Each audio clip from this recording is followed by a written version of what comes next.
Even in right-wing governments, in governments that are deeply right-wing, we see that it's hard for us to ultimately break free from our own guiding perceptions. Of course, every decision made here by the government is subject to a very large public, a lot of criticism, a lot of noise, and so on. But I think that at the end of the day, the state of Israel ultimately, in the long run, cannot afford to have such neighbors on the other side of the fence. Neighbors who, in the end, wake up in the morning and ask themselves, that is, what can they do for jihad? Hello everyone, you're with us here on Tov channel. We all long for the moment when Hamas will break, will be destroyed. In the meantime, Hamas is showing resilience. Despite all the tremendous blows that the IDF has dealt it, our soldiers, our fighters, may God protect them all, Hamas is still showing resilience. We want to take a deeper look at this story with Elad Ben Akhdud. Hello. An expert on the Middle East. Give us your insight. Israeli citizens are watching and saying, no matter how hard you hit them, they still show resilience. What's the story? In my humble opinion, what lies at the root of Hamas's resilience is, first of all, the fact that we're dealing with a religious organization. A religious organization with very, very messianic worldviews, whose ideological and theological goal is, in fact, the destruction of Israel. This is a goal they see as long-term, if you will. Their raison d'etre, their reason for existence, nothing less than that. And the second thing that sustains its resilience under extremely aggressive conditions of a war that has been going on for a year and 7 months is the fact that it holds hostages in its hands. By the very fact that it is holding a significant number of hostages, both living and dead, as far as we know, this is a card that allows it to continue waging a tough campaign against Israel and not raise the white flag. That is to say, it's important to understand, when it comes to jihadist organizations in general, whatever they may be, whether they are Sunni jihadist organizations or Shia jihadist organizations, in this constellation of political Islam, as long as they have cards in their hands, they will not raise a white flag. Therefore, I always argue from this point that the two sacred war objectives we set for ourselves after the October bloodbath cannot both be achieved simultaneously. It's hard for many in the Israeli public and also for the right-wing public to accept this, but de facto, we will have difficulty continuing. We will have difficulty defeating Hamas on its own home turf, which is the Gaza Strip, if you will. The Gaza Strip is the historical center of gravity for the Hamas movement. We will have difficulty, so to speak, subduing Hamas while they are still holding hostages in their hands. Therefore, in my view, the need for a deal to release the hostages is an absolute necessity. It's a necessity. An urgent necessity, so that afterwards we can pursue the next goal, which is to defeat and destroy Hamas. If we want to wage a total war against Hamas, we must actually make the territory of the Gaza Strip completely sterile, without hostages. You know, Hamas isn't naive. If they tell you, listen, you want all the hostages back home, that's only if you give us an absolute commitment with international guarantees that you won't come back here. What you're suggesting is, let's first bring the hostages back, and then we'll wage the ultimate war against them for total destruction, which is basically what happened in Lebanon and Syria, so everything was much simpler there. The argument sounds reasonable, but again, it's impossible, because Hamas won't give you the hostages back unless they get another bargaining chip of equal value that protects them from destruction. Look, my argument here comes from a perspective that isn't Western, but rather it is specifically a Middle Eastern perspective. Agreements, whatever they may be, okay, are generally considered worthless in the Middle East, no less than that, and that's important to understand. Now, if we look at this historically as well, and to make a distinction, when we signed the peace agreement, the historic one with Egypt in the spring of 1979, between Menachem Begin, of blessed memory, and President Muhammad Anwar Sadat, this agreement was actually based on a religious ruling, a fatwa, which itself relied on the concept of the parable, the historical story of Muhammad and the tribes in Mecca, the Treaty of Hudaybiyah. That is to say, from the Muslim perspective, from the Arab perspective, this agreement is seen as a temporary provisional agreement, something akin to a ceasefire agreement. We regard it through Arab eyes as a peace agreement. Okay, and it still stands the test of reality in the Middle East. There is no real agreement with Israel. It's all just a step on the way to destruction. I argue that in the end, especially after the terrible bloodshed we experienced here in October, we must change our mindset. Okay, we sign agreements, we go for international guarantees, we seemingly give them what they want, but it's all just an illusion. As long as we continue heading toward a state of war, in my opinion, a total war, while, so to speak, within the confines of underground Gaza, we still have hostages, I think that with such a move, regretfully, I say this, but again, it's my opinion, we might also lose the hostages, because if Hamas feels it is being pushed too far against the wall, then it will have no moral or ethical qualms, and we know who we're dealing with, about murdering the hostages while they're still alive.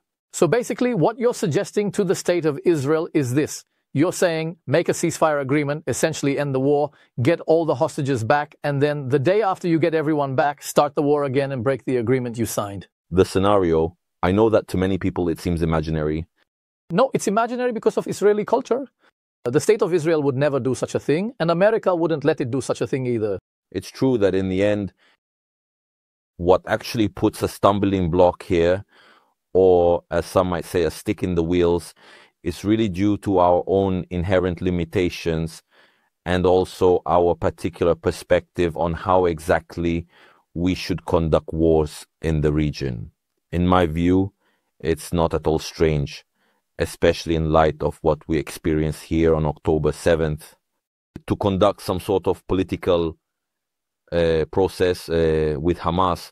Now, I know that for many people, or for some people, this sounds like a somewhat strange idea, something out of the box, but I think that in the end,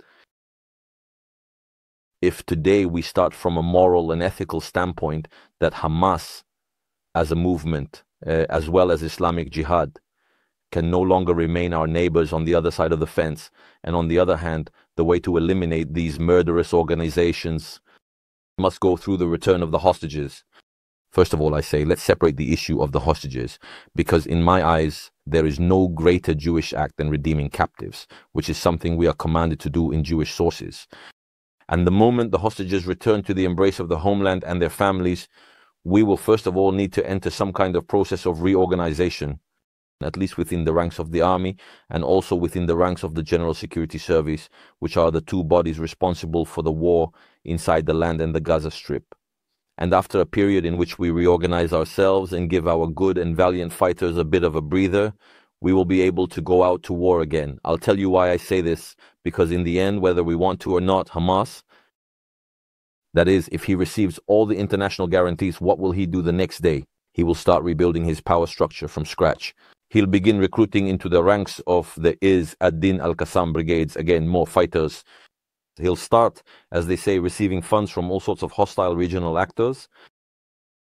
Turkey, if you will, the most Muslim country, Qatar, Iran, all of them will funnel money there and send weapons there while we are not present in the area.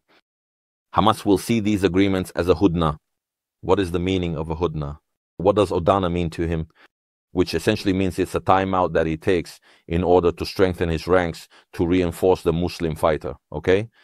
So that, once again, he can launch a renewed campaign against the Jewish state, the state of the settlers, the state of the infidels, let's call it as they do. I'm using their terminology here. Now, so I'm saying, in the end, Hamas itself gave us the justification for war, because ultimately, I'm saying its raison d'etre, its very concept of existence is the destruction of Israel. That is its recognition of you. It is its recognition of us. So basically, you're telling us, friends, there are three options here, and the best option, according to you, is the one you're proposing. One option is to go all the way with the war, but then you're actually endangering the lives of the hostages. The second option is to release the hostages, but in effect, surrender to Hamas. And so you're saying, friends, if we value life, we're left with only one option: to deceive Hamas. That is to make a deal with them, get the hostages out, and immediately afterwards go to war, which in my opinion, the main problem here is the Israeli cultural issue, which probably won't be able to handle this. You notice that I'm being careful all the time because the questions here are very heavy. At some point, someone will come and say, you're protecting the lives of 24 hostages. May God watch over them. We truly pray that we will merit to see them here alive and healthy. And when you come to protect the lives of 24 hostages, in the meantime, you may not notice, but the price you pay in soldiers' lives, starts to rise and soar and far surpass that number. Meaning, if a robot came along devoid of emotions, looking at things purely with intellectual intelligence, it might tell you, listen, in this situation, according to the most terrible game theory scenarios we could imagine, a dreadful game of logic, you have no choice. You're actually endangering far more than 24 people by trying to save those 24 hostages. What do you say to that? First of all, that's true.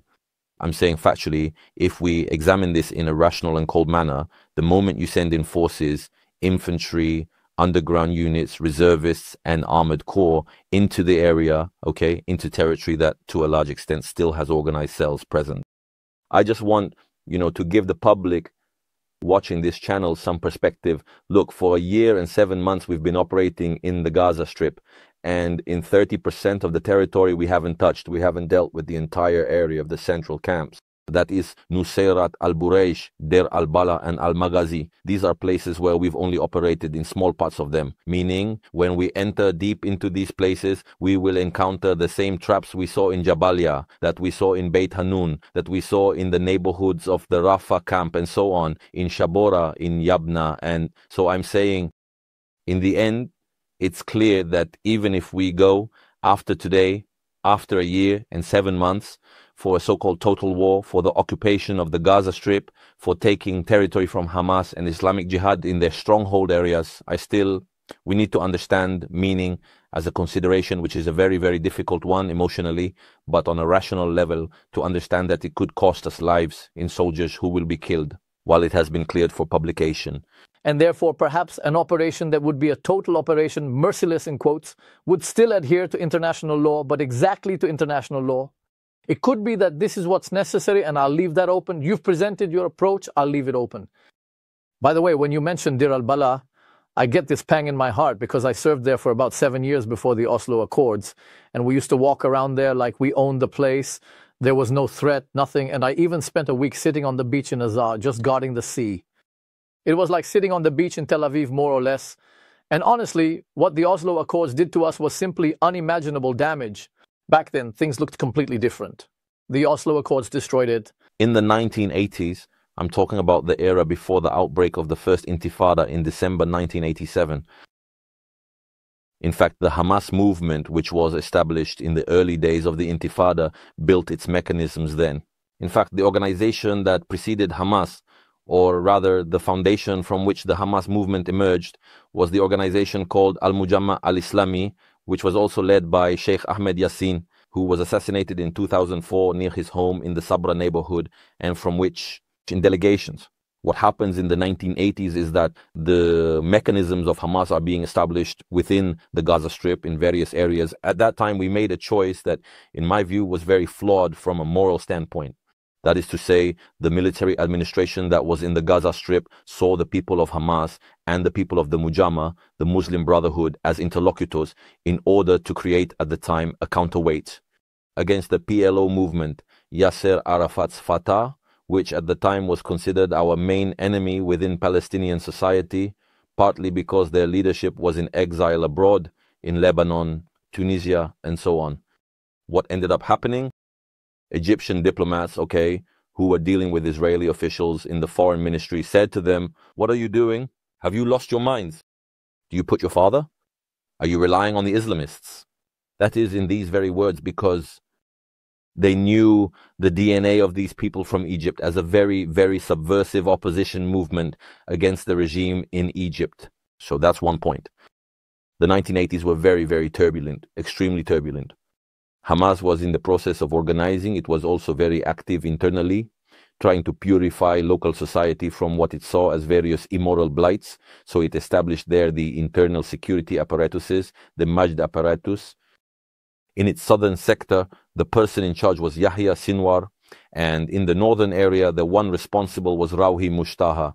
So they supposedly pursued their own brothers, people accused of selling alcohol, God forbid, distributing pornography, and similar things, all considered impure in Islam. As a result, people there were persecuted for these reasons and even murdered, and some were falsely accused, supposedly, of espionage or collaboration with the Israeli security services, with the Shin Bet. I mean, I'm saying that same Hamas that we, so to speak, in our foolishness at the time, nurtured, in other words, because Sheikh Yassin told the military administration, you want the area to be calm here. You don't want kids throwing stones. You don't want kids playing with shrapnel grenades and the like. So let me set up sports clubs here. Let me build basketball courts. Let me build more mosques. And in fact, the military administration provided all the economic framework and even the infrastructure as someone who was in charge of the area, as someone who was responsible for the area. And it's simply something he, Ahmed Yassin, really, I say from a historical perspective, the man was a genius. He masterfully prepared, in fact, the hearts of many within the Gaza Strip, especially the younger generation who matured and reached the first intifada. They became the stone throwers. And when the second intifada began already in the early 1990s, they became the first armed members of Izz ad-Din al-Qassam, those same little children he had nurtured since the 1980s. It hurts. It breaks your heart. I remember they told us one night we were going into Idna. Why? There was someone there they thought might have a pistol. Just try to understand what things used to be like here. People today don't know the reality that once was. They thought there was a house, there's a pistol in Idna, so we did a night raid just to get to a house that maybe had a pistol. Just think about where we are today and what things were like back then. In our foolishness, we built this whole monster. It's just terrible. By the way, the last reserve duty I did in the area of South Hebron, you really have to be in the villages of West Hebron, in Idna, in Beit Awa, and in Deir Samet. Listen, all of them are Hamas strongholds. Now look, these places became Hamas strongholds already during the second intifada. There were armed cells of Izz ad-Din al-Qassam there, a lot of weapons inside the villages, and many ideologues of the movement. I'll never forget that during the last operations, as an Arabic speaker, I entered one of the houses, a doctor who was a lecturer at the Islamic University in Hebron. Now look, he's not a classic Islamic ideologue, someone who could, so to speak, engage in some kind of civilized theological dialogue with Judaism, okay? Instead, you see a person whose mind is deeply immersed in the most radical concepts of political Islam. And I entered the house and what I saw before my eyes were two pictures. One of Abdel al-Barouti, the engineer behind the attacks during the second intifada, who was sentenced to 66 life terms in Israeli prison. And the other picture is of the martyr Yahya Ayyash, that same Yahya Ayyash who was assassinated in Beit Lahia in 96, the engineer, right? Elad Ben Ahdud Mizrahi, Arab Affairs commentator. It was very, very interesting. Thank you very much.